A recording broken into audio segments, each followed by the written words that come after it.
back. We're doing something new here. This is Unpacked Extra. Unpacked after hours. Unpacked. Whoa, after hours? After the show.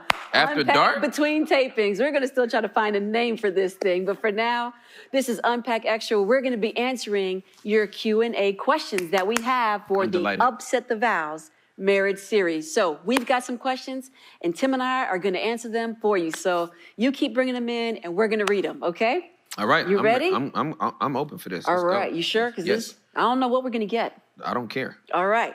Okay. All right. Ready for our first question? All right. First question we got was, how do you keep your marriage protected from nosy parents or nosy in-laws? Come that's on. great. That is a good one. Yeah, I got Bible for this. Come on, Bible. So, man shall leave his mother and father. Come on. And cleave to his wife. Mm-hmm. And the two. Yes. Not three. Come on. Not your mama's voice, not your daddy's voice. Not four. Not four. Yeah. Not your best friend and them and the opinion of so-and-so. The two shall become one. Yeah.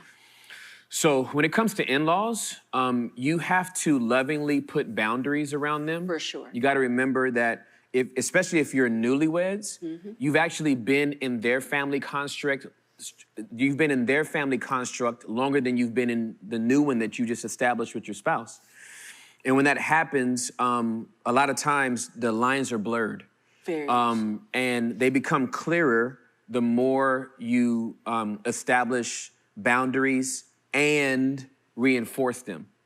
So in-laws will test those boundaries. For sure. Because it's very hard for them to get their mind around the fact that I lost my daughter and gained a son, or I lost a son and gained a daughter. And are they still applying the principles that we taught them? That's exactly right. Right? Are they still doing what we established? Yeah, so I would just say you have to establish those boundaries and you have to enforce them.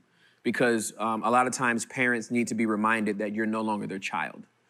And if they can't respect those boundaries, as harsh as this may sound, I mean it when I say they will become a part of the extended family.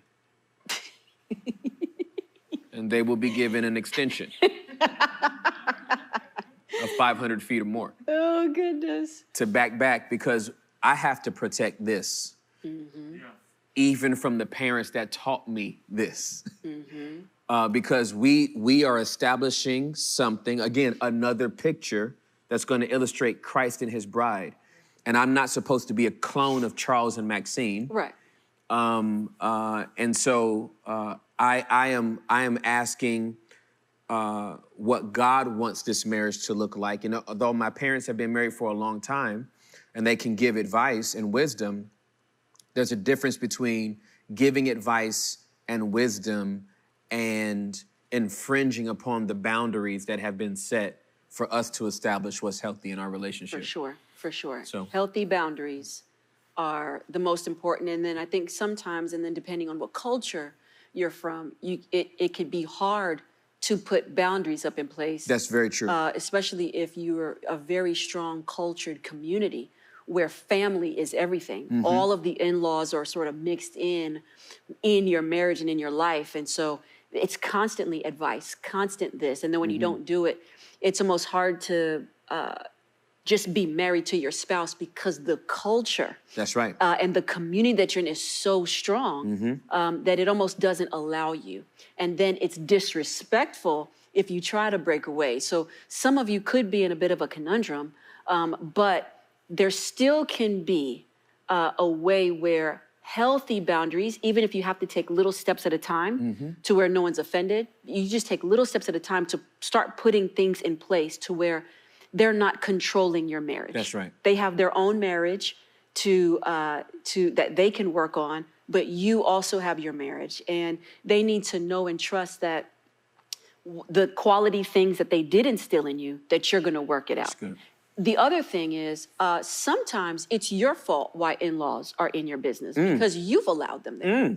So it's not all their fault. If you're constantly going to your parents telling them your business, well, then they are going to feel the need to fix and help. Talk. And so they're saying, hey, we're giving you this advice because you came to us. So you need to know who you can talk to That's and good. who you can't. That's good. So it can't always be that it's always the parent's fault. They don't know unless you tell them. That's true, And Jew. if you tell them, You right, though. but that's the truth, though, you It know? is. So if you are bringing people in your business, then you have to own up to that. That's good. So then now you have to do the hard part to say, you know what, I might have been wrong bringing you too far in.